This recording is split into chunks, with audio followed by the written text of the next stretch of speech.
Olá, meu nome é Aline, estudo na Universidade Federal de Ciências da Saúde de Porto Alegre. Atualmente faço mestrado em Psicologia e Saúde.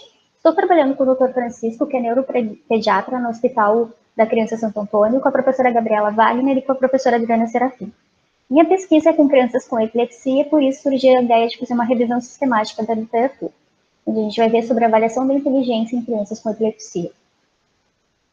A gente entende epilepsia como uma predisposição crônica a convulsões, mas nem toda convulsão ela é decorrente da epilepsia. A gente pode ter convulsões decorrentes de uso de drogas, como medicamentos, ou por quadros febris devido a alguma doença.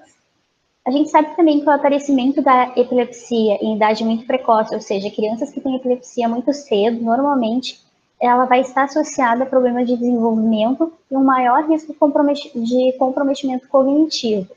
Além disso, essas crianças normalmente têm um resultado rebaixado na inteligência. A gente tem visto também que, entre os instrumentos que são utilizados para avaliar as crianças com epilepsia, normalmente se faz uso do VISC. Só que ele normalmente faz uso de uma parte de uma avaliação mais ampla. Além disso, a gente percebeu que há poucas evidências sobre qual a melhor medida que possa auxiliar no diagnóstico da capacidade intelectual dessa criança. Por isso, o intuito da nossa revisão foi o de avaliar sistematicamente a literatura atual acerca dos instrumentos de avaliação das habilidades intelectuais. Então, os nossos objetivos são sintetizar e descrever instrumentos psicológicos de avaliação da inteligência para determinar quais são os testes que foram mais utilizados em crianças com epilepsia, com o objetivo de proporcionar informações mais confiáveis e, consequentemente, decisões mais apropriadas e apoiar dessa maneira os clínicos e os pesquisadores na seleção dos testes para o uso nessa população. O que a gente tem visto, então, é que nos hospitais não existe um instrumento específico para essas crianças e muitas vezes as crianças não têm só epilepsia e têm alguma outra comorbidade que pode dificultar em relação ao instrumento que está sendo utilizado.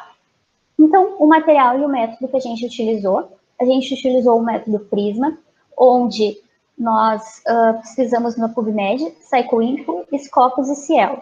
Os termos que nós utilizamos foi epilepsia, avaliação da inteligência e crianças. Os critérios, então, foram artigos empíricos e clínicos, publicados entre 2010 e 2020. As amostras eram de crianças de 0 a 12 anos com epilepsia de qualquer tipo.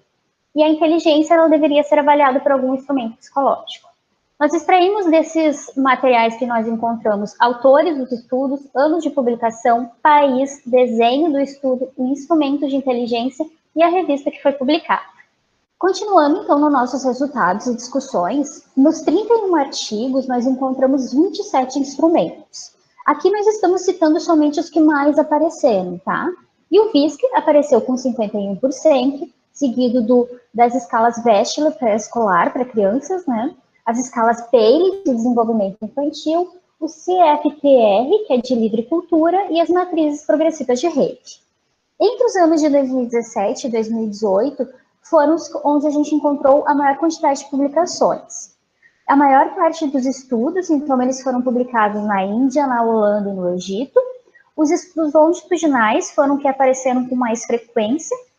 E encontramos também várias revistas, porém, a que se concentrou o maior número de estudos foi na epilepsia e behaviorismo, que é uma revista que fala sobre comportamentos, aspectos do comportamento, tanto da epilepsia como das convulsões.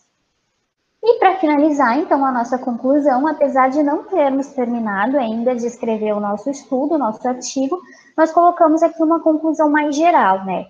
Que o VISC e suas diferentes variações ainda é o instrumento mais utilizado, porém nós não encontramos nenhum teste de inteligência que é adaptado ou padronizado para essa população com epilepsia.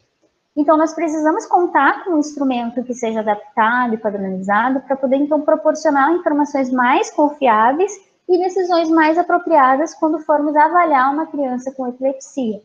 E dado o alto risco de prejuízos cognitivos em epilepsia pediátrica, é importante que todos os pacientes com epilepsia passem por uma avaliação cognitiva, algo que ainda não acontece, né?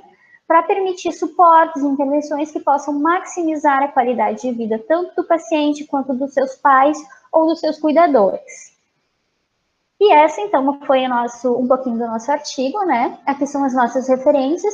Espero que vocês tenham gostado e qualquer coisa vocês podem entrar em contato comigo através do meu e-mail que está no início da apresentação, tá bom? Muito obrigada!